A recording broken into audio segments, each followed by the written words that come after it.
Good afternoon, everybody. My name is Ed Steinfeld. I'm the director of the Watson Institute for International and Public Affairs. Welcome to the culmination. We've reached the end, in some respects, of what's been an extraordinary seminar over the course of an extraordinary academic year on the political front, for sure. So this is a seminar series that began pre-election with our election 2016 behind-the-scenes discussions that included former Republican National Committee Chair Michael Steele, and then a subsequent discussion with the Washington Post's Glenn Kessler about facts and the media, and then the seminar continued after the election with a discussion just a few weeks ago about the future of the Republican Party, and we're culminating this seminar with today's discussion of the future of the Democratic Party. Let me just briefly say, my own feeling is we're really living in revolutionary times. We're living in the midst of a revolution, probably technologically, a revolution demographically, a revolution socially. But the thing is, you don't really ever sense you're in the middle of a revolution until striking things start happening. Often on the political front, we've had insurgent candidates on the left, insurgent candidates on the insurgent, not part of the establishment, insurgent candidates on the right. We've had an insurgent candidate win the presidency in the United States. We've had the Brexit vote. There are many indicators that all kinds of changes are afoot, and we start to see it. But really, what this seminar, so ably led by David Korn, has done is it helps us make sense, really, of what we're seeing. It gives a bunch of clarity and helps us to ask the right questions about what we're sensing. David has been a great guide. As you all know, he's the Washington bureau chief for Mother Jones. He's a regular commentator. Just turn on your television on Fox and MSNBC, NPR, radio. David's the winner of the 2012 George Polk Award in journalism for his coverage of the Mitt Romney campaign in 2012. David's a graduate of Brown, class of 1982, and has just become a Brown parent as well. Congrats. I'm going to turn the panel over to David in a second, but I began a moment ago by saying this is the end, this is the culmination. Well, it's not the end. It's not the end of the revolution we're in the middle of it. It's not the end of the kind of political changes we're talking about, and it's also not the end, I sincerely hope, of David's leading us in these seminars. We plan to and are plotting out a strategy for continuing these kinds of interactions into the next academic year as well. So stay tuned, and with that, let me turn it over to you, David. Thanks.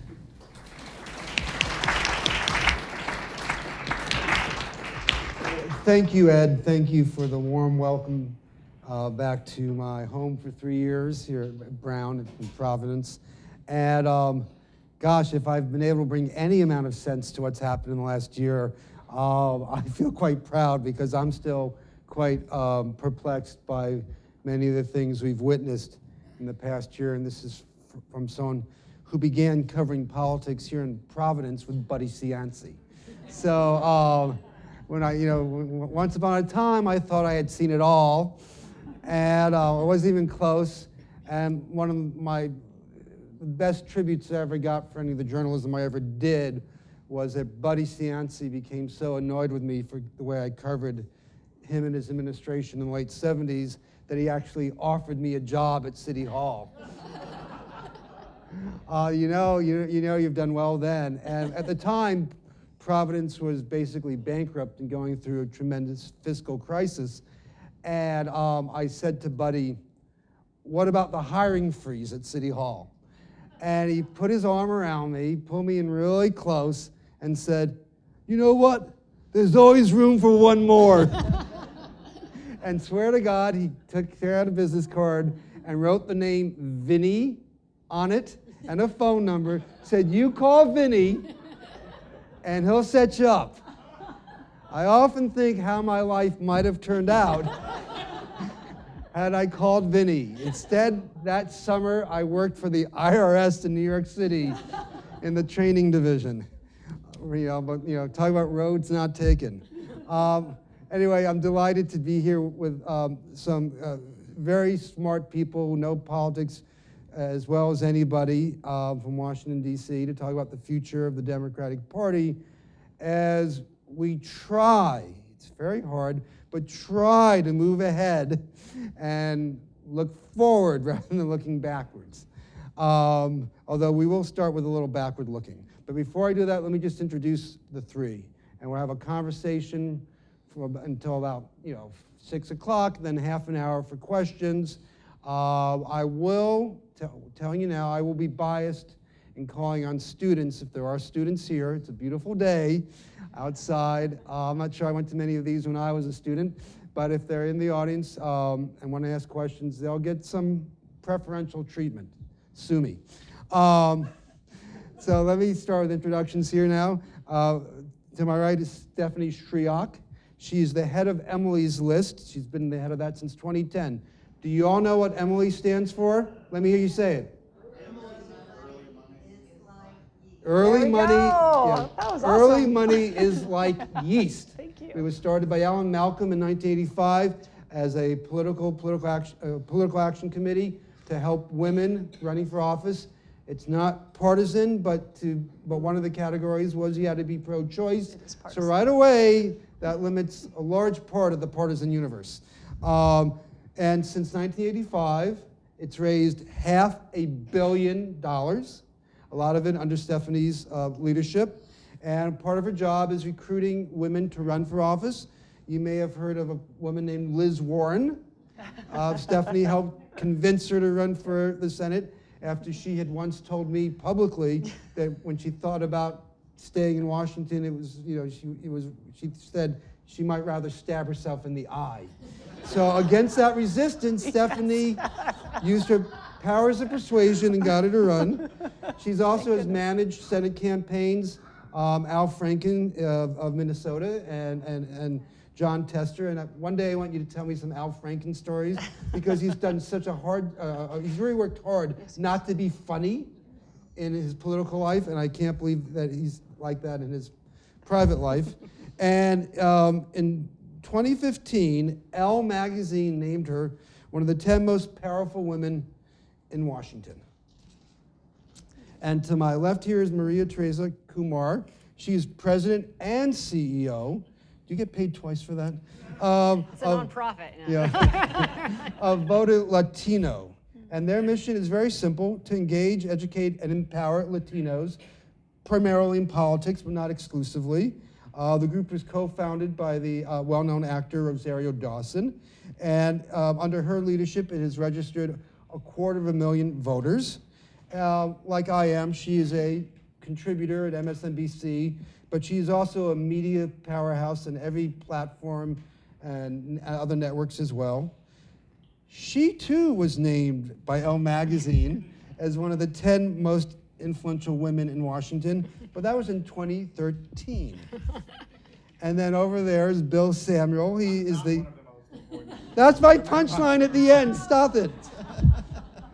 I'm still waiting. Yeah, it's not too late. Bill is the Government Affairs Director of the AFL-CIO, the largest federation of unions in the country. He's had this job since 2001. And in this position, he chairs the legislative committee, which includes representatives of all the 54 unions that are affiliated with the AFL-CIO. So a lot of focus on working with Congress. Good luck with that.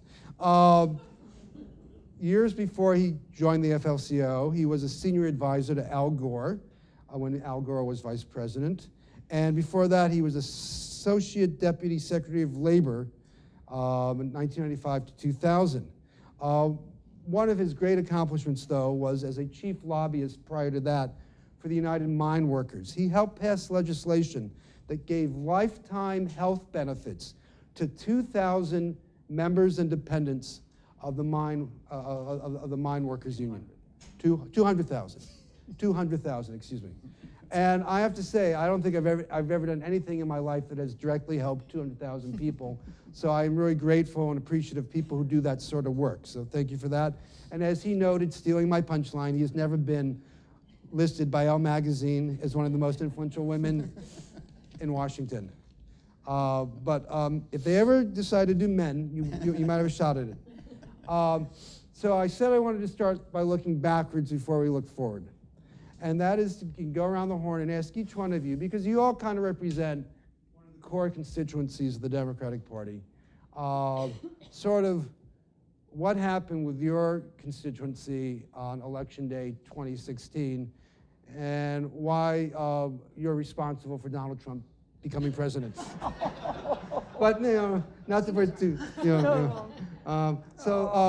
Let's start with union workers, because there's been a lot of talk about how Trump managed to win what are now called WWCs, white working class, mainly guys, and people who, once upon a time might have been had union jobs, or certainly someone in their family had a union job, and seemed to be kind of bread and butter for the Democratic Party. How did the Democrats lose them, if they did? I know there's a lot of debate over numbers and what really happened, and what happened to you, to your efforts to try to convince these folks not to vote for Trump, because I know there was some key activity in key states. Okay, well, thank you for having me, David. David's also a neighbor of mine, so I had to come when he asked me. He's 4 doors down from me in Tacoma Park, Maryland. Well, I noted in the introductions that both my co-panelists are from organizations that have been growing steadily over the years and raising more money. I can't say that for the AFL-CIO, unfortunately. In fact, in most audiences under 40, they probably know what Emily's List stands for and maybe not what the AFL-CIO stands for. So that's one of the historical trends which I regret. But I will put in a shameless plug for the AFL-CIO and for the labor movement, because actually labor union members of unions, voted for Hillary Clinton by pretty big margins. Now, that's not the same as all working class voters. As I said, the sad thing is the AFL-CIO and our brother and sister unions and those outside the AFL-CIO only represent about 6% of the private sector now, about 10% altogether if you add in public sector workers, and that's down from almost 40% in the 1950s. So, as I said, Hillary Clinton actually did rather well, but not as good as Barack Obama, and that's really the story, I think. Obama beat Romney among union voters, these are union members, 65-33, almost 2-1. Hillary Clinton beat Donald Trump by 20 points, 56-37. So she lost 10% of the vote that had been won by Barack Obama. Donald Trump, on the other hand, who has made a big show of appealing to working class voters, actually only got 4% more union members than Mitt Romney did. So he didn't really attract all that many more union voters. The problem was Hillary Clinton lost a lot of union voters, and we can talk about why that is, and we have our theories. But again, just to plug the role of organized labor in politics, let me just give you some, I won't give you a blizzard of numbers, but I'll give you a few. Among white voters, if they were union members, they voted, again, white voters who were union members, voted for Donald Trump by only 1 percentage point more than Hillary Clinton. In the general public, white voters voted for Donald Trump by 20 points higher than Hillary Clinton. White men, union members who were white men, voted for Donald Trump about 16 points above what Clinton achieved, but in the general public, white men voted for Donald Trump by 31 points. So again, being a union member does seem to sway voters in the direction of Democrats. Among white women who were union members, they voted for Hillary Clinton by 27%, so she did rather well with union white women. Among the general population, white women voted for Donald Trump by 9 percentage points, kind of surprising, and maybe others on the panel can explain that. Among African-American voters, if they were union members, they voted for Hillary by she got 85% of the vote. In the general population of African-Americans, Hillary Clinton got 81%, so even more.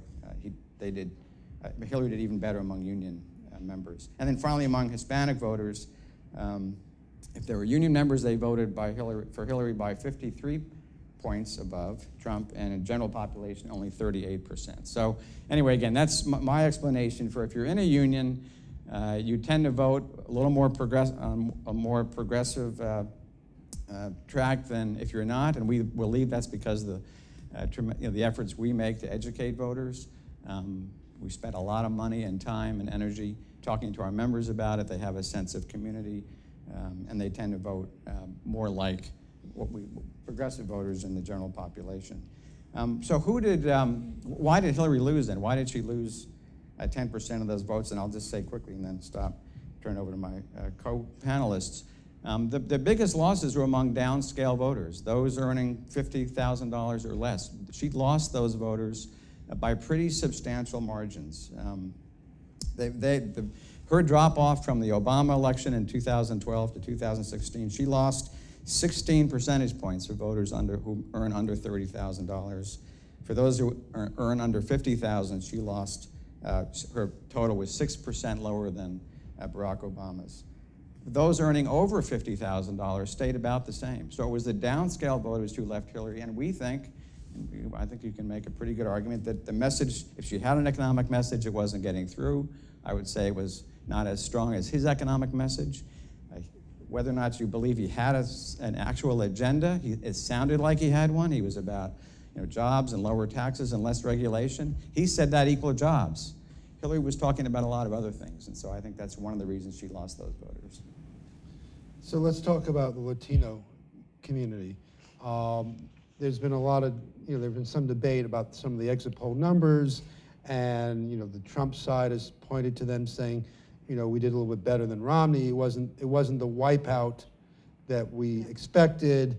I know you and others have challenged that, but from my point of view, if Trump got more than 5%, that was an issue. So So I think that first of all, so we're right now waiting for voter matches. It's not the fun part, but and the least sexy part. But basically, we're looking at what the turnout is actually against voter rolls, and we'll have a better idea of how Latinos participated probably in mid-June, early July. That said, what I always share with folks is to give them pause is that Cubans historically are the ones that are very Republican. They're the ones that 99% of the time will vote on the Republican ticket. In Florida, 31% of them voted for Trump. It's the very first time that we saw such a margin of shift from the Cubans. So if we extrapolate from that, it's hard to actually say that the rest of the Latinos voted in the same numbers. The polls, I'm not to bore you, but the polls basically, the way they were conducted for the very first time, you had 54% of Latino voters voting early. We had never seen that before.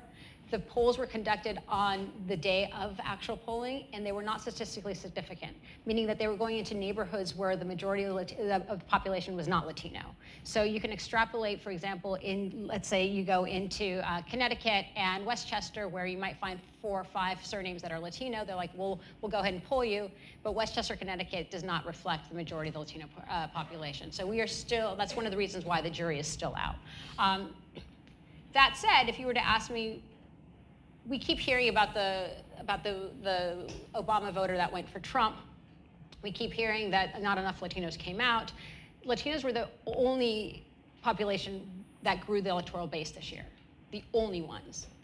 From the work that we were doing for the very first time, we saw Georgia's participation rate among Latinos, who only represent 4% of the electoral base in Georgia, by early voting had jumped 144% from the last election.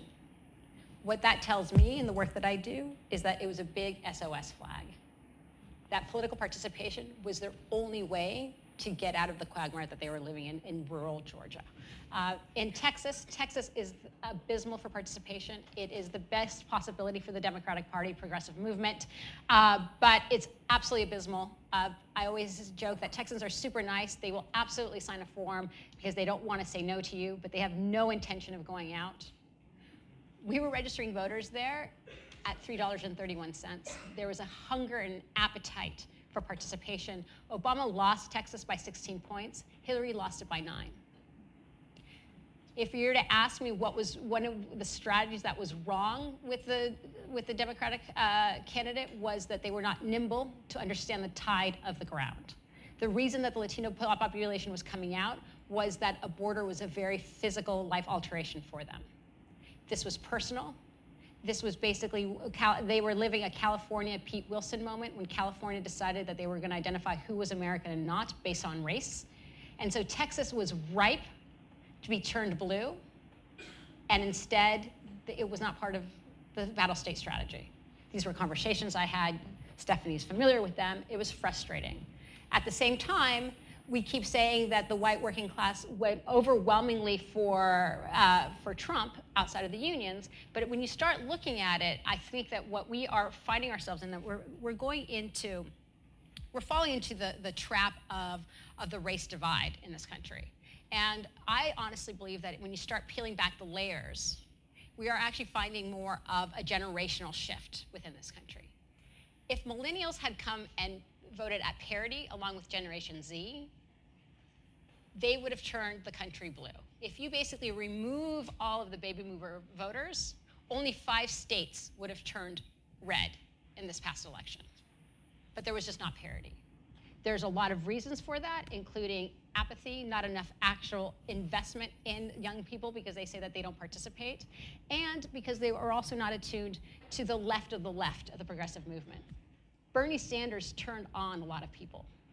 For the very first time, young white men did not vote for the Republican candidate. They voted 10 percentage points more progressive than the Democratic candidate in Wisconsin and Michigan. So and I do think that what you were saying earlier, that we are living in a revolution. It's a revolution that we lived 100 years ago. We're at the exact same crossroads. 100 years ago, we had massive immigration. We had to identify a massive agrarian society to technological society. We were in the middle of war. We were recovering from a Great Depression. And we decided as Americans to double down on ourselves. We rebuilt our country. We decided that we were going to invest in the middle class. We decided that we were going to invest in research. We decided that we were going to actually have economic freeways for upward mobility. And our challenge right now is, are we going to do the exact same thing with a demographic that is increasingly different than the greatest generation that lived? And that is where there's opportunity within the political parties to win those hearts and minds. If you talk to the majority of millennials, they are, for the first time, even Trump voters, a lot of the millennials are actually not pleased with the way he's actually taking the country forward. Well, before I turn to Stephanie, I want just to ask a quick follow-up, because comparing now to the beginning of the 20th century, when there was massive immigration and there was tremendous cultural shifting. Then it was still mainly all white people, but it was keeping out the Italians, keeping out the Germans, keeping out the Jews, and the Irish need not apply. And there was a lot of struggle and elbow rubbing, yet somehow America, maybe it was World War I that helped do this in a way, managed to become cohesive to a certain degree. There was still racism, and women were not allowed to vote initially, and so there was still a lot of issues. But it sort of took that moment of cultural ferment and became an economic powerhouse, a world leader, and the economy started rising, and then crashed, and then started rising again. But we didn't turn on each other. Right. Although, I mean, there was Jim Crow, and I don't want to dismiss that. But some of the tensions were overcome. How did that come to be, and how does that compare to what we look like now? Because one of my pet theories that I have absolutely no evidence for, which is why I like it, is that a lot of the Trump voters were not voting on economic reasons, they were cultural reasons, and I simplify this by saying they didn't like pushing 1 for English and 2 for Spanish. Yeah. No, I don't disagree with you, and I think that there are massive demographic shifts, and we can't underestimate that. So, for example, John Edwards, he would always go around talking about the coal mining town that he grew up in. That coal mining town today is 51% Hispanic. It's literally looks different. Yeah. And what I share that with folks is that and this is what I think the challenge right now with the Trump administration is that the Trump administration is trying to bring America back to a place that we never were. We are sadly a country of immigrants. Our aspirations, the reasons we come and we thrive, and is this idea of being entrepreneurs. And the idea that we could be better. And David, I always share with folks, I don't care if you are an immigrant at MIT trying to figure out the genetic genome, or the young person that just swam the Rio Grande. You're both entrepreneurs. You're both immigrants. You both believe that you can make it better here, and that is actually our fabric. And I think that what Trump is trying to capitalize on is this fear of different, this fear of race, and instead of actual have leadership of how do you move the country forward, and we do it with energizing ourselves with immigrant blood and new ideas and youth. I always say that the immigrant that comes here is not lazy. They're not sick. They're individuals that are at starting their careers at the peak of their heights, and they actually want to contribute, and they believe in this country. And our job as leaders and leadership is recognizing that we have been here before. Yeah. But this is what happens when we take the time to get to know our neighbors, when we recognize that we have a shared future. The majority of Latinos right now are 27 years old. 60% of Latinos are 33 years or younger. The majority of whites are 56. It's stunning how different it is. But if we don't figure out a way to actually realize that we have a shared agenda, it's not the world that's going to collapse. It's us. Right. On that happy note. And I'm not, no, but it is a positive note. I mean, but it's also not. It's not happy or not happy. It's reality. Right. It's what it is. So, okay, women, Trump. I mean, on October 7th, the tape came out. Which everyone thought, including in the Trump campaign, yes, that he would now lose women by 50 points and couldn't be elected when he already had a problem. So what happened? Well, we never felt that every woman was going to vote for Hillary Clinton because of that tape. Course. So I just want to lay that out. I just want to sort of do some table setting about that, about the election. First off, women don't vote for women because she's a woman. If that were the case, there would be a lot of women in office, because the last time I checked our population, sisters, we're like 51, almost 52% of the entire population. And when you talk about the electorate, now we're talking 53%. We actually vote better than our male counterparts. But that's not how this works. It's still very partisan, and we align with parties. And so in this election, a couple things happened, but let's start with this. If any one thing didn't happen at the end, the Russian wiretapping, the Comey letter, like if any one thing, that was it, any one thing, I do believe she would have won that election. I mean, this thing was close. This was close. This is 77,000 votes over 3 states. We just nominated the first woman in the history of this nation as a presidential candidate. She won the popular vote by 3 million votes. And so this was a close fight. Now, we would all say it should have never been that close, because look at who we were running against, right? And that's how we feel, and I agree with that. And it was definitely going into an election that was a change election. Why was it a change election? Because we just had 8 years of Democratic administration. And after 8 years of a one-party in power administration, this country loves to switch parties. That is our standard flow for really our history. So we knew we were up against it. It's a change election. Despite that, Democrats picked up seats in the United States Senate.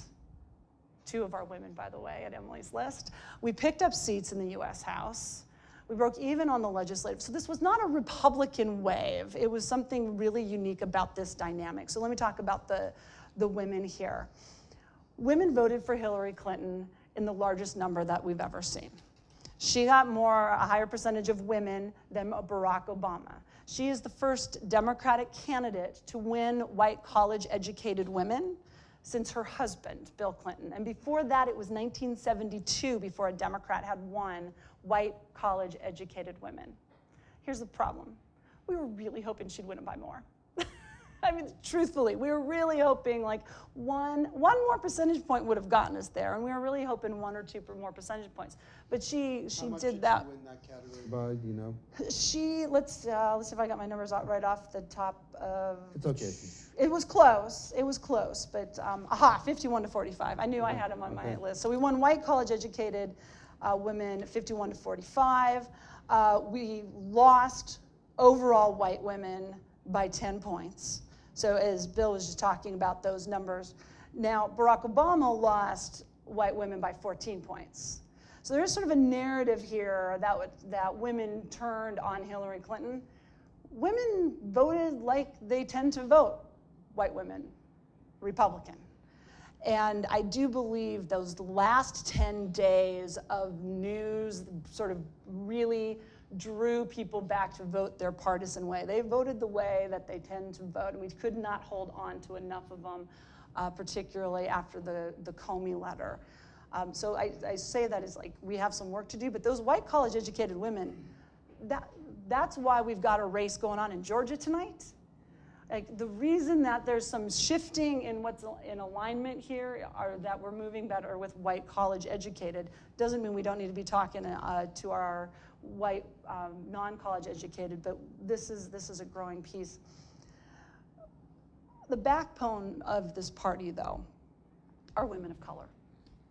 And this is really important as we move forward and as we start to rebuild our coalition, our winning coalition as Democrats. I mean, Hillary Clinton won African American women 94-6. 94-6, and they continue to be a very, very strong voting demographic. And that's actually with a 3% margin of error. So maybe she won 99-1. That's that's right. Just that's possible. Exactly right. That's exactly right. And as Maria Teresa just mentioned, we're all waiting for the voter file. So from the states coming in May and June, we're going to get these big files of data where we'll actually know who voted. Right now, we're dealing with polling and exit polling, but soon we're going to all know if you voted, each one of you, actually, in this room. We're going to know. And so we'll have a better sense of the who, but Latino Decisions exit polling that we feel were a lot more balanced at the end of the day, had Latinas voting 86-12 for Hillary Clinton. Like, this is really the backbone of the party, and one that I think is very important as we move forward and think about how we build this winning coalition, because that's precisely what we need to do here. Now, one of the common complaints, and they're very easy to make after the election, particularly a close election, in which any one of a dozen different things might have flipped this, and we'd be talking about the end of the Republican Party instead of the Democratic Party right now. But one of the common complaints was that Hillary's campaign and the Democratic Party at large was focusing too much on either identity politics, constituent politics, whatever you call it, putting together a coalition on the basis of different groups. Trying to match what Obama did with young people, young professionals, women, Latinos, African Americans, Asians, and just sort of knit together a coalition that way, and by appealing to each and every one of them kind of in the way that you would. And that sort of, gets in the way or doesn't end up with a larger, overarching, integrated message that resonates with those groups and also people maybe beyond, if that's necessary. I mean, Obama's numbers were pretty compelling. If you did that again, you win. Yes, sir. But it didn't work out that way. And so, and each one of you sort of worked with a component of the Democratic coalition. So I want to sort of ask you to address, that issue, and to the degree which, does the Democratic Party, as we now look ahead, need to find something that is more unifying in its approach or its themes in order to thrive. And the one point I'll throw out too now is that we play with a lot of numbers about the presidential race, but at the state level, the Democrats are at a low since 1920. Yeah. 15 governors. That's right. Of 98 legislative bodies, the local state House and Senate, some states only have one. The Democrats only hold a majority in 31, less than a third. So they're kind of decimated, at the state level. So looking ahead, how does the party move forward in a wide, encompassing way? And is there any merit in sort of this perspective? Yeah. Well, and I would say, I just want to start, we weren't decimated though in 2016. Right. I think that's important. We're all sort of hyper-focused on that 2016 election. That was not the year that decimated the Democratic Party in the States. Like I said, we gained seats in the U.S. House, the U.S. Senate. You know, we held our chambers. We actually picked up a couple here and there. We lost one, but we actually had a fairly, you know, considering a Republican won the presidency. That's actually where we were decimated. Was in 2010 and 2014. And when we got decimated in 2010, why? Because there's this amazing, crazy, awful Tea Party energy that came roaring out of the Republican base, and they were screaming because of the economic stimulus package, and then they were screaming because of the Affordable Care Act, and they had all this momentum. And our folks, and I count in particular our Democratic women voters, just weren't energized. They just weren't there. They just didn't feel like there was any reason to. Part of it is their guy was president, and that was pretty cool and happy. And part of it was, you know, breaking through on messaging that was working. And so we lost massive amount of seats in 10 because of those two things. And then they redrew, just to make it worse, then the Republicans drew the districts after 10. Yeah. And then we really got handed to us in 14 with a much worse map to be dealing with. And so as I think about moving forward here, what do we need to do? Well, frankly, one of the things we need to do is really get better at communicating clearly the agenda of the Democratic Party in those midterm elections. Now, some of this is just history flow, and you were talking about history earlier. On average, the party in power in a midterm election loses 28 House seats. Doesn't matter which party it is, on average, historically speaking, the party in power loses 28 House seats. By the way, we only need 24 to pick up the majority in the House in 18. So just to say this, put it out there. So and what causes that? Well, the party out of power has massive energy. And the party that's in power, the voters are a little bit laid back. We're all talking about Georgia's House race right now, and we just saw it in Kansas, a 6-point race that had no business being a 6-point race. In this Georgia race. We're talking about it because the enthusiasm on the ground by our Democratic activists of all stripes and backgrounds and of all races they are angry and they are motivated and they want to take this country back and they want to run for office and they want to get involved. The question then is, what does the other side look like? And are they depressed? Are they happy with how this Republican Party's doing? They can't even repeal the ACA, which is one of the things they promised them to do. So you sort of put all that environmental pieces that the shift has already happened. Now, a year from now, we'll see what this looks like. But you know, we had millions of women marching in the streets. Emily's List had 11,000 women contact us about running for office in the last 4 months. It's by the way, we had 920 last cycle, and we thought that was good. So I share this to say, wow, something really big's happening. It is our job now as leaders to tie this all together, and as I'm sure Bill's going to address here, we need a tying, strong economic message that relates to good, strong jobs, not just for, you know, the former mine workers in Butte, Montana, but also the African-American woman who's looking for a job in Washington, D.C., and the Latina who needs a good, strong job in New Mexico. Like, we've got it. That's the working class.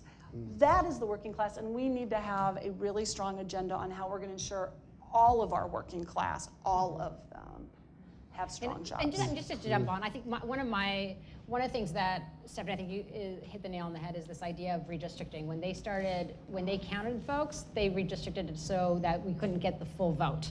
And that, if you were to ask me what is the next thing that we should be sure of, is not only are we counting people, but are we also participating in those? You mentioned the state houses.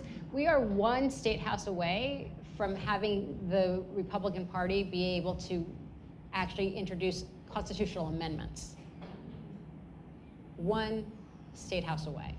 So Virginia is something that everybody's paying really close attention to, and there's opportunity. There's over 200 plus seats that have a Latino electoral base of 4% or more, 84% of that, 84 seats alone in the South. So there's opportunity. But I do want to make sure that when we start talking about what did Hillary do wrong, did she play into this idea of identity politics, that is a slippery slope.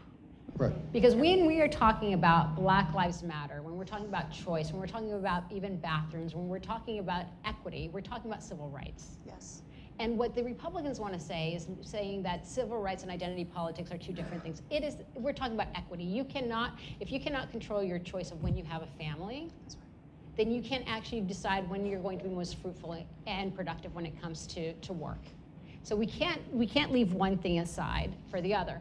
But I do think that this idea of the economic message is what was largely missed. If I were to share with you the idea of food deserts, the lack of connectivity, the lack of education, the lack of jobs, an increased drug problem, opiate epidemic, I could very easily be talking to you about the rural poor or the urban poor.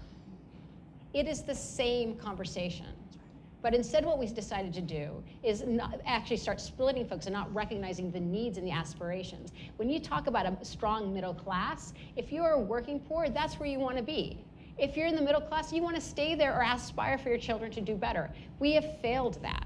And the fact that people can't differentiate at times the difference between a progressive Democratic agenda and a Republican agenda, that's not the Republicans' fault. That is very much wholly on the party. It's not paying attention to the needs. The fact that, and people say, well, why did white working women vote for a Republican? I think part of it may be party affiliation, but it's also not recognizing where that 56-year-old woman was. Her husband may have lost his job. They never recovered from a failed economy that lost their life savings, and their 22-year-old millennial kid is living in the house. That doesn't seem like progress in the last 8 years to them. So it's having a real conversation of and meeting people where they are. I think Hillary was probably handicapped somewhat by the recovery. She obviously didn't want to be critical of the fact that Barack Obama had inherited this awful economy and had kind of he had helped dig the country out of it. But the fact is we still are living in an era of wage stagnation, almost 3 decades now, and most people haven't gotten a raise. All the income gains have gone to the top. We've all heard about the 1%. It's not made up. Actually, most of the income gains have gone to the top 1%, maybe the top 2%. So that's how people's lives are being experienced. So I think the fact that Hillary, I think felt reluctant to speak to that issue, to that anxiety for fear of implicitly criticizing the record of President Obama. I think that drove people into the arms of Donald Trump, who was talking about it every day, again, as if he had an agenda to deal with it. Now, I'll argue with anybody that I think he was a total con man, and he doesn't actually have any idea how to fix the economy, at least in a way that would help ordinary workers. But for most people, including college-educated people and college grads, times are still very tough. So that's our argument. How do the Democrats recover? I think they have to have a really strong economic message, which is about jobs, health care, retirement security. People are losing their pensions if they had them. Their 401ks are worth less. And I think those, James Carville said in 1992, it's the economy, stupid. I'm not sure why we don't say that every 2 years, why Democrats don't say that every 2 years themselves. Final thing I'll say is we did lose some states we should have won. Pennsylvania, Michigan, Wisconsin. And what was the big issue there? It was trade. And among the voters that we polled, union voters, for whom trade was the most important issue, they voted for Donald Trump. And that's a message that we tried to talk to Democrats about. President Obama, I think, knew that this was a problem, and yet he continued to campaign for the Trans-Pacific Partnership right up until Election Day. And the fact that Hillary Clinton, I don't think, ever was able to convince people that she actually wasn't for it, I think was a very serious problem. We only lost those states by a small margin, 77,000 votes. And the final thing I'll say, again, back to my union hobby horse here, is if we had the same union density now that we had in 1992, we would have won those 3 states. We would have had 2 million more votes using the same percentages that we have now. So the fact that union density is down, we think the future of the Democratic Party is inexorably tied to the health of the labor movement, not 100%, but in a significant way. And so we hope the Democrats will think about that as they form their agenda, which all the rage in Washington now. What's the agenda for Democrats in 2020? The final thing I'll say is, on a more upbeat note, Democrats are doing much better. They're outperforming Republicans. They have outperformed Republicans in almost every election since November 8th. In all the state House races, Stephanie mentioned the Kansas race where Trump won 20 by 20, a Republican won, and Trump won that seat by 27 points, and the Republican just managed to get by with slightly under 7% in the special election. We'll see what happens in Georgia. Democrats are now, I think, benefiting from the much more enthusiasm than Republicans are. And in polls that we just did in purple states, Pennsylvania, Ohio, Michigan, Wisconsin, with a named Democrat who's running for either the Senate or governor, they're outperforming Republicans by 13 points as of last week. So things are looking a little bit better. So then let me ask each one of you what you're going to be doing within your own communities, your own strategies in the coming year or two that might be any bit different than what you did in 2016. I mean, in other words, what did you learn from 2016? What do you think? And feel free to give advice to others as well. But what does the party have to do to, again, it was an election that could have gone either way, but to be in a stronger position, to be a stronger position at the state level so we don't have a constitutional convention that may make voting harder for many Americans. So what has to be different moving ahead?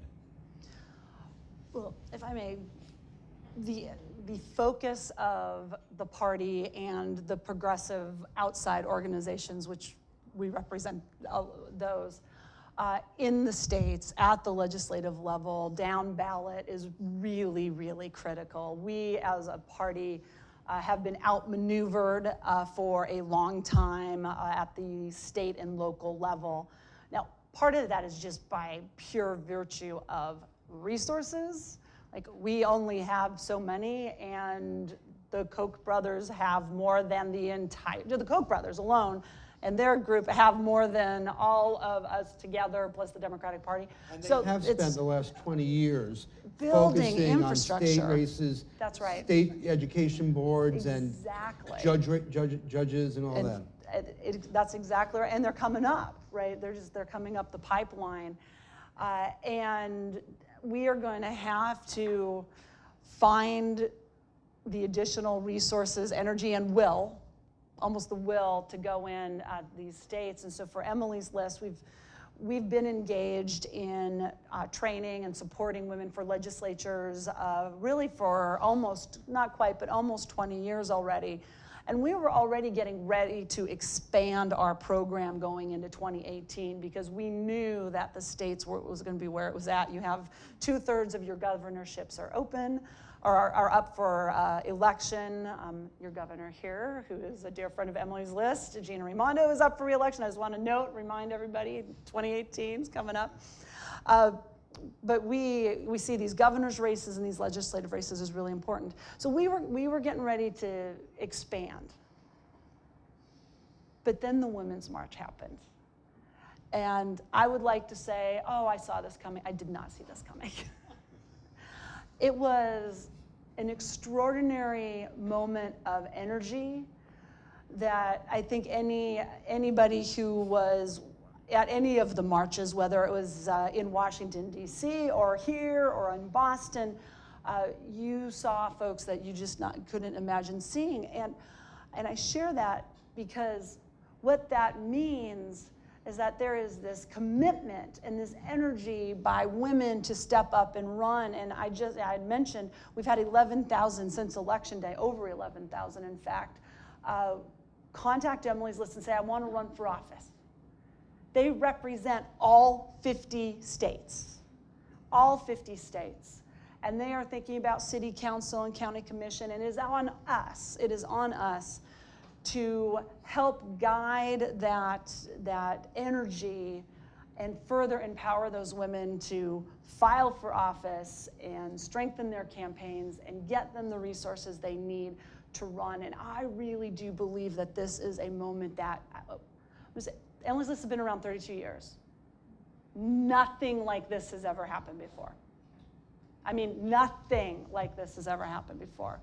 And so it is on us to really ensure that we keep this energy going. And I'm not concerned.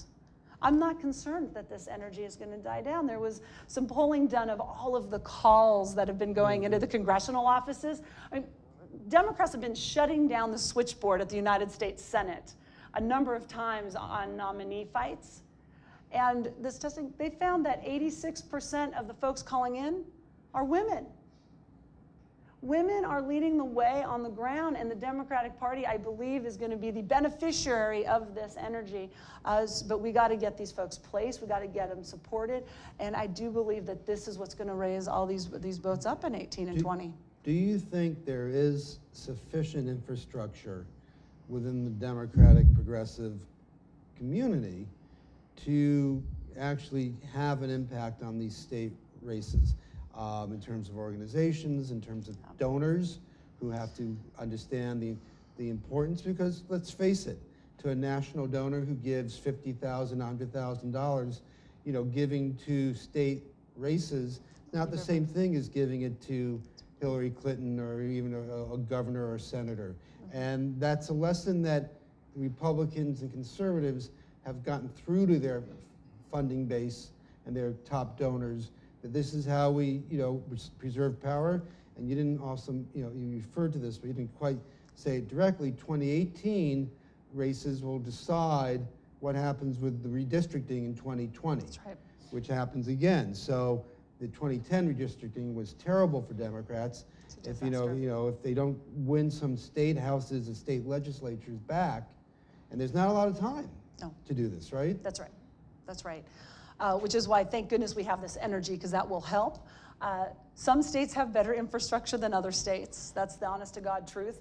I think in the conversations that I have been having with funding partners and donors, there's a real recognition that the investments need to be made, and they need to be made now.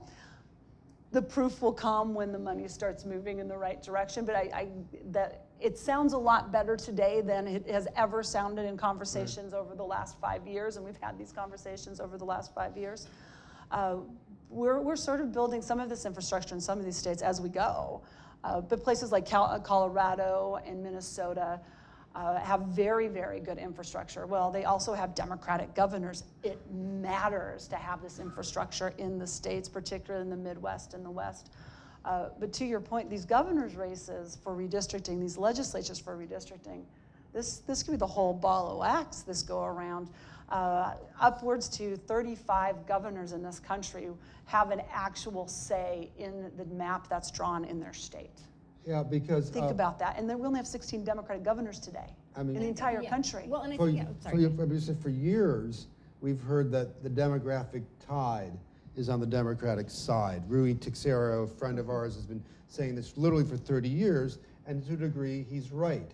That you mentioned millennial voters and so on, that the rising demographic groups are trending Democratic, but the Republicans have been able, with gerrymandering in 2010, to stave that off to the extent that if you sort of nationalize the House of Representative race, the Democrats would have to win 54% of the vote to win a majority in the House. And it's not just the gerrymandering, but it's then it's the voting IDs, and the suppression. Right. So I think that one of the things. So I think that So I think just to take a step back to appreciate how quickly our demographics.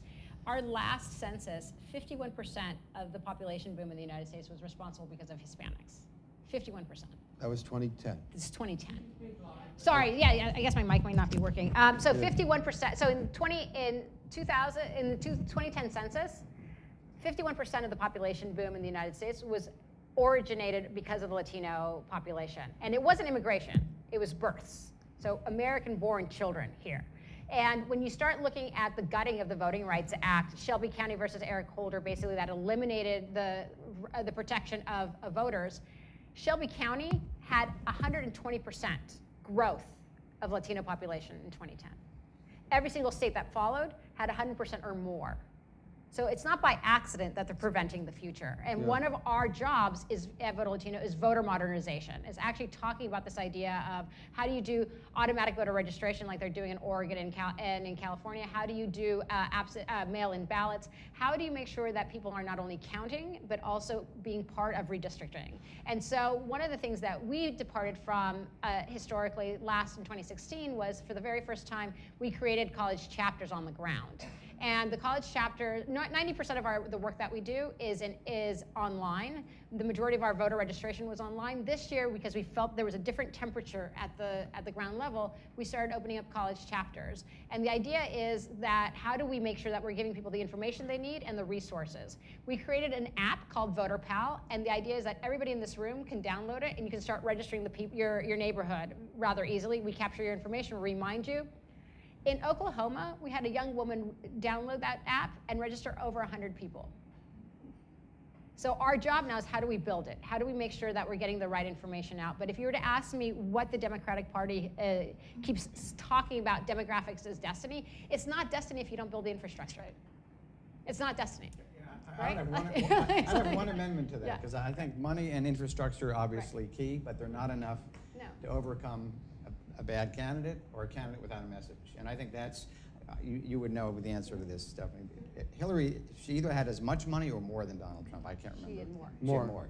Significantly more. Okay, significantly more. And their history is, full of examples where candidates have raised much more money, spent it, and still lost. So to our mind, when you ask what we're doing, obviously we're always trying to improve our communications and our infrastructure. As I said, we can only legally talk to the 6% of the workforce who are union members with union dues money. We can raise other funds and talk to working class voters outside the unions, and we're doing that, and we're experimenting with different ways to do that. But I would say we're going to spend a lot of time trying to push the Democrats to have a real economic message that appeals to working class voters. And I think that's the decisive factor in these elections. Yeah, but I think as long as, if I may, as long as the message that we're pushing for working class voters is actually all working class voters. Because absolutely. And I appreciate this, but jobs and the economy are so key. But as Maria Teresa had mentioned, like not being able to choose when you're having a family and when you aren't is an economic decision, and how we define economy is really, really important those are here as a party. issues, no question. But I think also the Immigration's an economic issue. Yes. No, Choice and I is think an economic but I think issue. in immigration, I think that the progressive movement has completely lost on the conversation, because I don't think there's anyone in this room that would not agree that what we should be focusing on is wage enforcement. The reason that right now we have wage enforcement, the reason right now that people feel uneasy about immigration is because they feel that someone could come in and take their job at lower than acceptable wages. And you better believe that undocumented worker does not want to be exploited either. So if we can actually have an agenda around wage enforcement where the onus all of a sudden goes on the employer, an employer who violates a wage enforcement, who does not pay properly, they get a $1,000 fine. That's not a deterrent. That doesn't make us safer. That doesn't make us make sure that we are integrating properly in the workforce. But I also think that the Democratic Party has to look like the population they serve. I cannot tell you how many times I have gone and shown focus groups where the focus group is still the same elderly white man talking to young African American girls and young women. Do you really think that he's getting the nuance of that? How can you actually have a Democratic Party where the leadership is not actually the community they serve, where all of a sudden they missed Texas because they were culturally incompetent of what was happening on the ground? And so, I mean, I mentioned the fall off in downscale voters, but there was also a fall off pretty significant among young African Americans. We can't lose them either. Right. So I totally agree. Our message has to be broader than just white working class, but the economy affects everybody, and that's, I think, the issue that we should be focusing on. Now, and when one point is, Bill, you were talking about the decline of union membership. Let us not go without saying there's a reason for that decline, and it has been a manipulation by the Republican Party through legislatures and through the government to lessen the ability of organizing. And this doesn't just happen because folks chose not to be part of the union. This has been a very tactical, purposeful attack on our union membership, as it has been on so many of the defunding Planned Parenthood. Like, this is a attack not just because of the issue, but they recognize that this is a piece of the Democratic Party coalition, and they are going after each one in a very, very, well, in this case, they're doing very successfully. And we've got to stand up for our organizations who are fighting for our workers and fighting for women and making sure that folks have what they need to succeed in their lives. And that's on all of us as Democrats. And what's the AFL-CIO strategy now for fighting back against the Trump administration's effort to further diminish your impact? I mean, they have this, this is one of the policies they do have, and the people who they've been putting into government, although they've only put in about 10% of the government positions. The Supreme Court was But pretty that's important. strategy too, right? Yeah, the Supreme That's Court. a strategy. Yeah, they want to delegitimize government, they want to delegitimize unions. That's right. But so, I mean, with the Congress controlled by Republicans, and with many, and you've lost a fair, there used to be pro-union Republicans. There are now maybe 3 left, right? Maybe on the national scene. So what's your strategy? Beyond praying for Donald Trump's incompetence, which I think turns out to be a pretty good bet. That's And the Republican Party's incompetence. I mean, they haven't passed any meaningful legislation yet. They're almost 100 days in. He signed some executive orders, and he can obviously continue to do that. And around the margins, that can do great damage to things we care about. I think we have to keep voters motivated and educated. I mean, my president is a big believer in getting information out to rank and file union members weekly when the administration is doing things that affects their wages and their benefits, their retirement security. So we need to do more of that. It's a little bit ironic that I'm here talking about the future of the Democratic Party, because we go to great lengths to say we are not captive to either party. We are not the labor movement is not. On the other hand, I'm a Democrat, and if you look at the history here, it's only one party has stood for working class families and to strengthen the rights of workers and civil rights and Social Security and immigrant rights, and that's the Democratic Party. So that's where we're going to end up. Well, I think, the challenge for the work that we do is that we are a nonpartisan organization, but we are now living in a completely different atmosphere where the Latino community is getting scapegoated for all the ills, and that is a difficult space to maneuver. Yeah. Okay, let's go to some questions. We have 2 mics. As I said earlier, if I see some students, I may call on them. If people have to leave, now's a good time to do so. I'm just going to guess. I'm going to be ageist about it. Someone wearing a brown sweatshirt, a T-shirt, we'll get some preferences. So let's just start over here. I'm not a student, but I'm... Okay, but go ahead. So And I'm going to ask people to. I do this all the time. Try to give questions, not speeches. And if you want to buttonhole people afterwards, you can try that. Okay, so let's just try to keep so we get more participation. So thank you all for your perspectives. I really appreciate it. The mind boggles trying to find all the reasons why we are where we are. And I know there isn't one simple reason. But I wonder, in terms of folks who did not vote, it seemed to me this was an extraordinary year. And I'm a historian. I appreciate the historical trends and how there's a pendulum. But as a historian, I know that sometimes extraordinary things happen. And I think Donald Trump's election was extraordinary, considering who he is and his character, his demeanor, his education, all of it. It's not a normal time. So what will you do with your various constituencies to reach people who didn't even come out and not just react to the information you get about why people voted the way they did? Why don't you take that? I mean, I think for us, it's we had a lot of folks that were basically saying that they were going to do a protest vote, not vote. Thank you. But they're now in a different space. They're now paying attention. And so our job is to educate them on how you transfer that into political power. And if anything, and this is going to sound counterintuitive, because people are paying attention, they're looking for the real news. They're looking for real information, and they're looking for real avenues of engagement. Part of the challenge that we have within the Latino community when people say that people don't vote is because there really is a lack of infrastructure.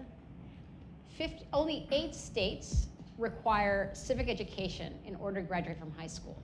8 states. 51% of kids in classrooms today are young kids of color, the majority of them who are children of immigrants. Where are they going to learn about America? So our job is, we are now living and breathing a civic education moment that we are trying to so hard to capitalize on. Can I just one really quick thing? And then, yeah, let me ask you a question though. Oh. Do you have any, you can answer as well. Okay. What, do you have any sense of why women, non-voters were non-voters? Does it change from election to election? Is this even anything that you're able to measure? Well, one of the biggest drop-offs between presidential cycles and non-presidential cycles are women voters. Like, really, my sisters, they do not go to the polls in the midterms like they need to, and we're working on that. And it's sort of understanding that that election is as important. More women than men vote, and by a pretty good clip, and that's getting bigger actually as the elections go on. But we need more, and there's a lot of non-voters in this country. There are millions and millions and millions of non-voters. I want to say one thing though about this particular election. We had 2 very, very unpopular candidates. I mean, unlikable candidates. Despite the fact that I really loved one of them, but personally. But we also, to put a little bit on poor David and his industry, the media told everybody that she was going to win. Everybody thought she was going to win. So if you weren't that excited about her and you were told she was going to win, maybe you decided to go to a movie that day. Or you worked your 2 jobs and you had your kids and you can't get the polls anyways. I think that unfortunately did not help in this environment. And just to underscore that, there were focus groups that were done that were saying, who are you going to vote for, Hillary or Trump? And people would say Hillary. And the follow-up question was, do you like her? They would say no. You should lead with that.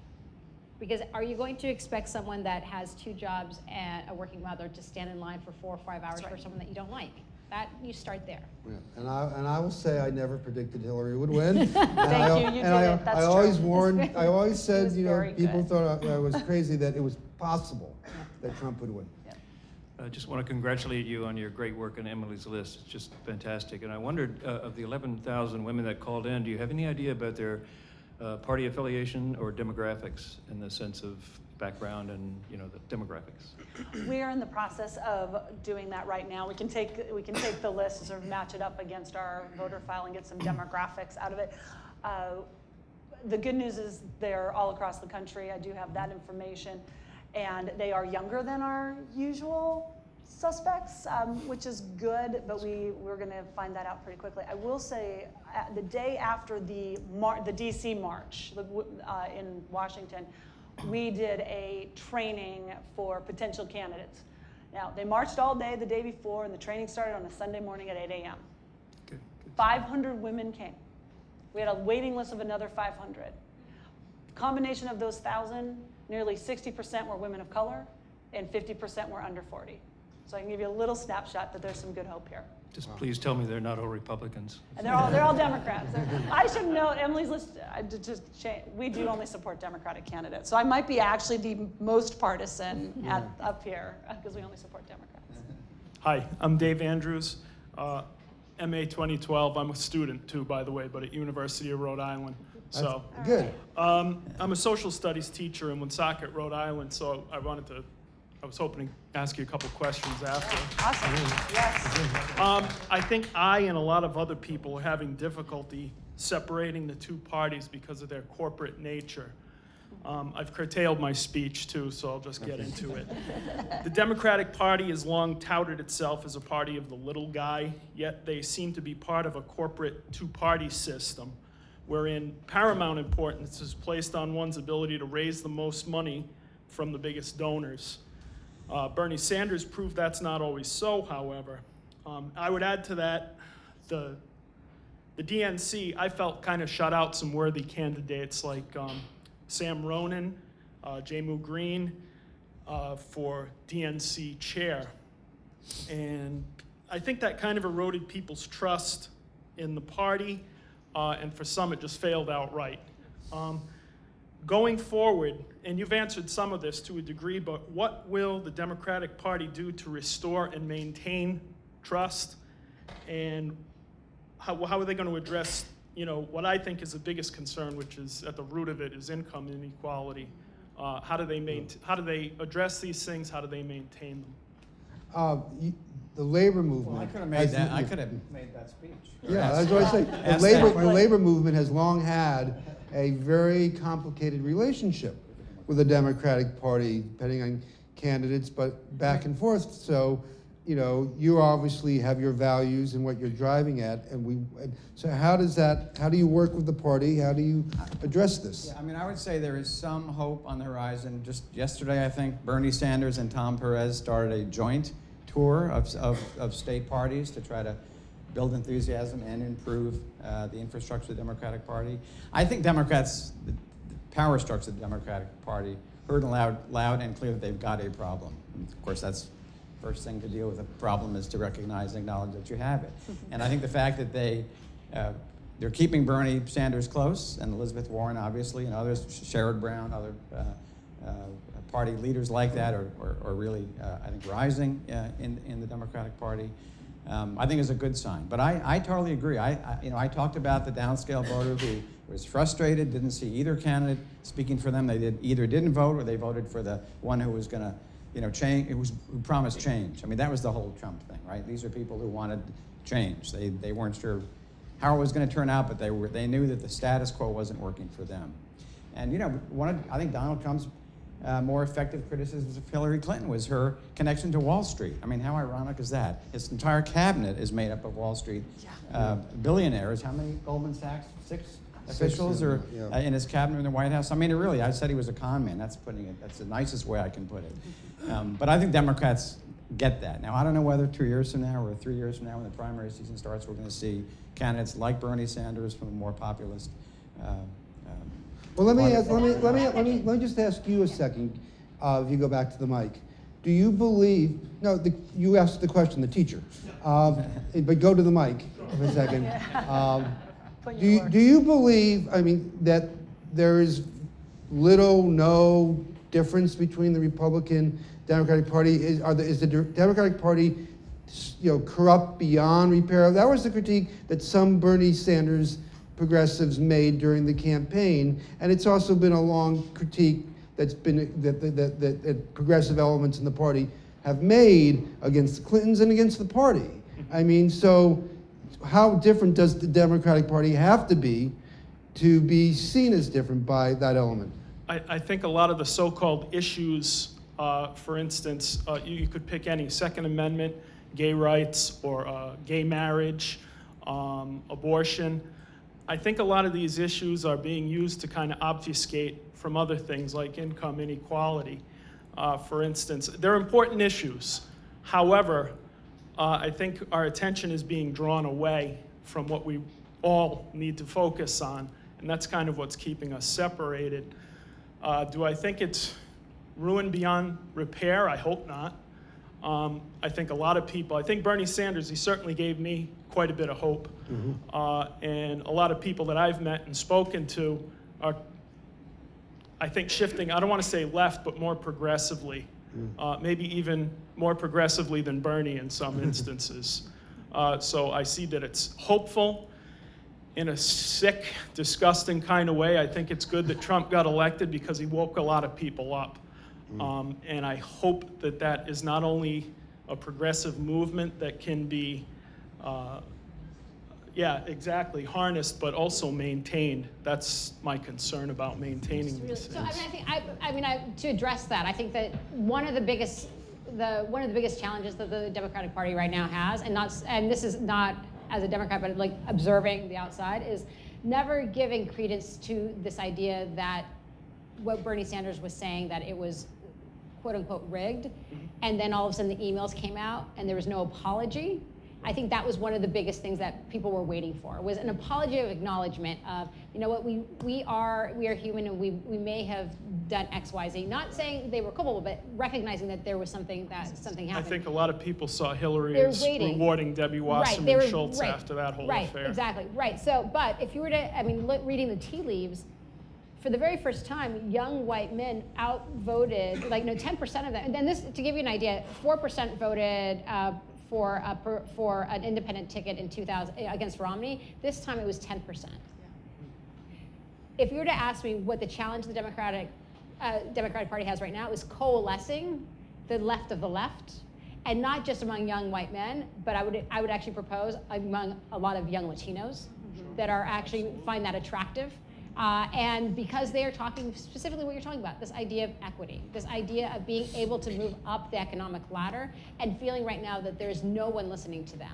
So the biggest blind spot right now is saying that we're going to appoint X person and that we're done. No, you actually are going to have to do more than just messaging. You actually have to come up with an actual policy proposal that's going to say, you get me. And that is the challenge. Okay, let's go over there. Gosh, I almost don't know what to say. The previous questioner said it so well, and your Okay, response great, was that's- so we're done. No, but so I'll kind of change my question. It won't be as sorry. We're almost over anyway. So just to sort of pick up on that, I guess, how can your organizations do great work, and thank you.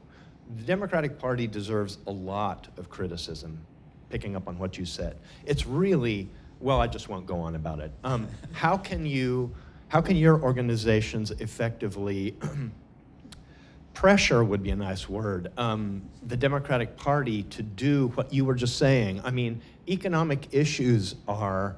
I think let's that's a good question. Yeah, okay, so Latino issues, Well, you can, economic and you issues, can or Latino pressure the issues, or party. women's issues, or et cetera. You can pressure the Okay. party.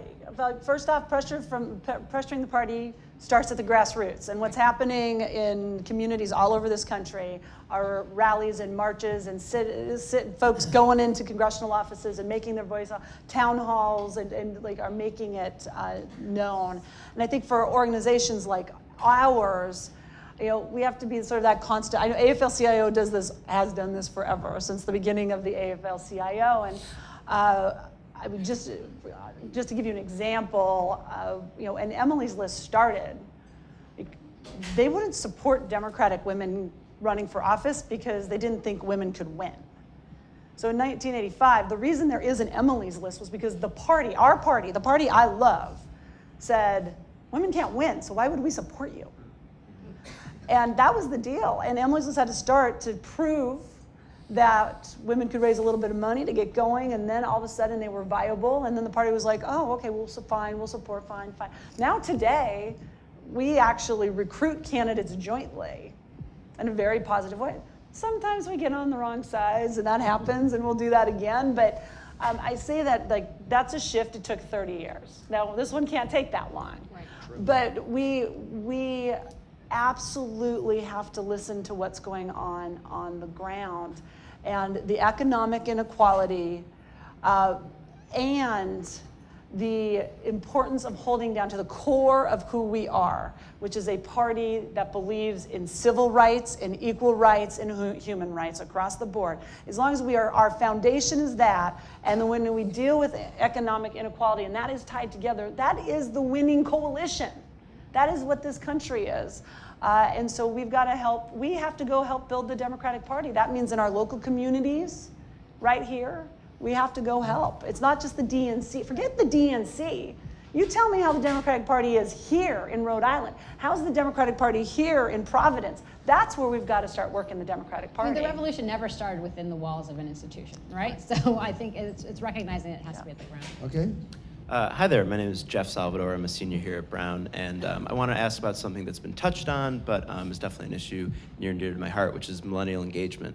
How do each of your organizations plan to keep millennials engaged in 2018 and beyond and voting Democratic? Well, that's all that we do. That's, yeah, I was just saying.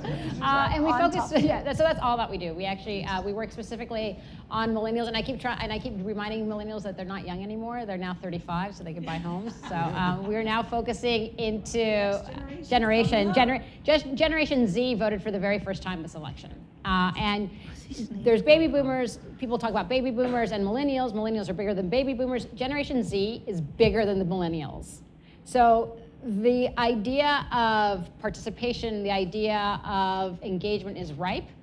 It's about, right now for us, is making sure that we create the pipelines to do so, right? So we will do everything from we do fun things like go to South by Southwest and register voters on the ground. We do college campuses. But then we also started teaching people that it does make a difference when you call your member of Congress.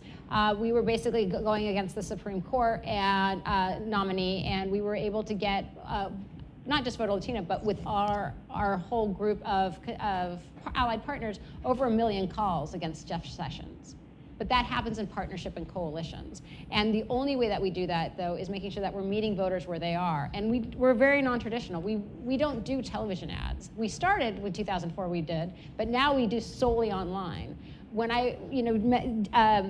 David mentioned that we registered 250,000. We registered 250,000 in 2014. We just these past 2 years, we basically were able to cross 500,000 people that we registered. But 99% of them are online. And it's so when I hear a lot of the Democrats saying, "Oh, we're gonna, we have to stop doing TV ads," like, yes, but that was like 10 years ago. Like so we and I always welcome.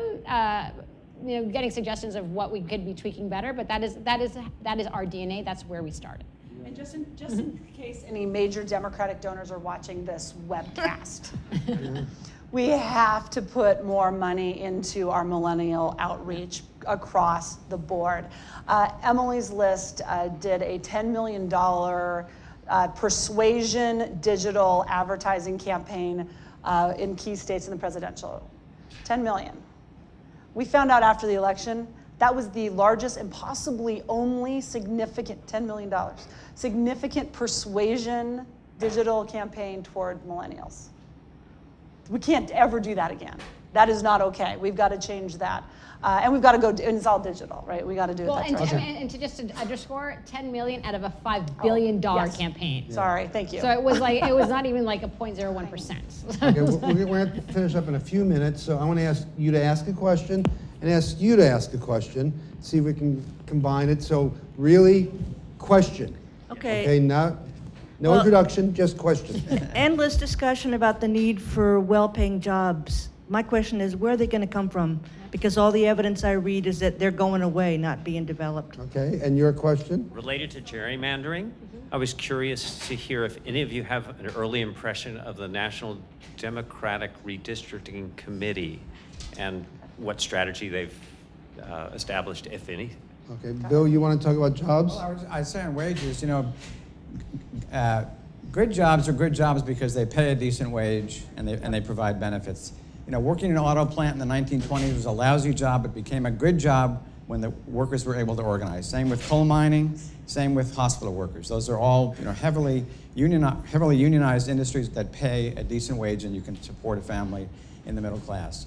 There are jobs being created in this country, computer jobs, Uber drivers. There are a lot of bad jobs out there where the workers don't have a voice, they have no bargaining power, but they can become good jobs and they could pay a decent wage. Just one note. I agree. I think that you're talking about the automation that is on the horizon, and we're not talking about automation.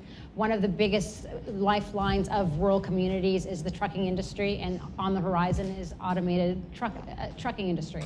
If you were to ask me if we do not get ahead of this, and this is, I think, a space for the Democratic Party, is actually coming up with a policy agenda under that actually discusses this in a way that is real. It has to talk about actually creating transformational education that is meeting the needs of the future, doing immigration policy that is future thinking of what is the actual type of immigrants that we need in this country. And we also have to have a conversation of not everybody's going to be able to adjust. That is a harder conversation to have. But if you were to, all of this, that is the only thing that I see on the horizon that will exacerbate race relations if we don't address it. And there is no policy issue right now. And that is where the Democratic Party should be filling that void. Did you have anything about the gerrymandering question? I can talk a little bit about it. So gentlemen, the National Democratic Redistricting Committee. Yeah. I'm hoping that they shorten their name. They are in the process of putting together direct electoral strategies in key legislative seats. They are definitely targeting some governor's races. So we're awaiting a larger plan that I think we will all be seeing probably within the next month or a little bit later than that. They are also doing some direct work on the 501c3 side with a lot of court cases, because we got to take a lot of these maps to court. We're going to have to battle some things out, and so there's a lot of work coming out of that. I think we still need to see how it all comes together, but Governor Terry McAuliffe of Virginia and Leader Nancy Pelosi, those two in particular, are very committed. You've heard that the President Obama, excuse me, I'm still, yeah, President Obama is also going to be engaged with this. So it needs to be strong, and it needs to happen. We're just at the very early phases still. Okay, last two questions. Let's see our question, and then. My question is about educators, and it's for Bill. It seems to me every public school teacher is a member of a union, or just about everyone. And education is under in threat. Wisconsin until Governor Walker made it illegal. But Oh, okay. And, But and the question is? American education, to me, is under threat, given who's in charge of it at the federal level. And as a retired teacher, it's my experience that all the improvements and the excellence comes from the local level, and at least from the state level. And then all the destruction and the degradation comes from federal policies and changeovers of administrations. But the unions are huge. Everybody, I had to belong, there was no choice. So there's this huge union population. Can the AFL-CIO help those teachers' unions, and can we use them? Can we? Okay, hold that thought 1 second. And your question? Yeah, so my question goes back a little bit to what we were talking about before with the Bernie Sanders wing of the party. So would it be maybe a good electoral strategy, but would it be a good thing for the country, do you think, if we had two parties, a right-wing populist party, a left-wing populist party, then just increasing political polarization, you forget about the center? I mean, is that, like, do we want the Democratic Party to become that? Okay. So you want to address education? Yeah, I mean, I can't get deeply into education policy because I'm not an expert. You're right, most teachers belong to either AFT or NEA. The problem is in many states, I mentioned Wisconsin, they've lost the right to bargain collectively, so they're pretty powerless. But I do think they're on the forefront of education reform, and they are certainly pushing folks in Washington in that direction, and of course they've suffered a huge defeat with Betsy DeVos becoming the Secretary of Education, who doesn't believe in public education. Okay, so we live in a hyper-partisan era, and there are people who wanted the Democratic Party to move further to the left, while the Republican Party, we've seen certainly since the advent of the Tea Party, has moved far to the right, and then you have the establishment of the Republican Party being highly responsive to the right, which is a little bit different than the dynamic on the Democratic side, where they've often tried to straddle the line between the progressive grassroots or the more populist side and the more corporate side of the Democratic Party. So should the Democratic Party stop doing that and just go full left? I'm gonna ask you two guys, and then we're gonna be done. I think we need to look at what is a winning coalition, and we need to find what ties us all together. And as I said earlier, I think I believe what ties us together, whether you're a socialist senator from Vermont, or I grew up in Butte, Montana, which is a mining union town. What does tie us all together as people who care about this country and care about the Democratic Party, and I would say that's definitely Senator Sanders, is that we made a choice, and we made the right moral choice, which was to stand for civil rights and human rights and equal rights in a very, very big way. And that was, thank goodness we did that as a party, as a Democratic Party. And then together, we know that we've got to deal with income inequality. We may disagree. I think that's our foundation. We may disagree how to get there, but I do not think we disagree on what we want to accomplish here. I really don't. And so we have to have the battles on policy, which I think is good for us. I think it's good for us as a party. I have to agree. I think that this idea, there's always a lot of romanticization around a third party. The one that would disproportionately be impacted is being able to swallow that tough pill, that a third party would basically siphon off voters from the progressive movement, and Democrats would never hold power. I mean, that is as blanket as it can. Part of it because of the infrastructure of the way we've done a two-party system. So if folks are comfortable with that pill, that's different. I'm very pragmatic. I like to win. And I like to make sure that we are able to, and what's happening right now in Washington, I think we could all agree, is that what is happening right now in Washington, in the White House, is not it's not a Republican, right? He's playing in a completely different sandbox than the rest of the Republican and Democratic Party. Because the Republican and Democratic Party believe in institutions. They believe in governance. They believe, the spectrum of where that is completely different. And so what our challenge is how do we make sure that we get people back into the sandbox of believing in what I believe is literally the greatest country. I do believe that we have an aspiring document that we have not fulfilled, but it is the most beautiful piece of aspiration of what we can do as Americans by fulfilling that document. And that is the hard work to do. I'm going to end at that note. I can't think of a better note, but I want to thank Stephanie, Maria Teresa, and Bill, and the Watson Institute, and most of all, for you for coming. Thanks so much.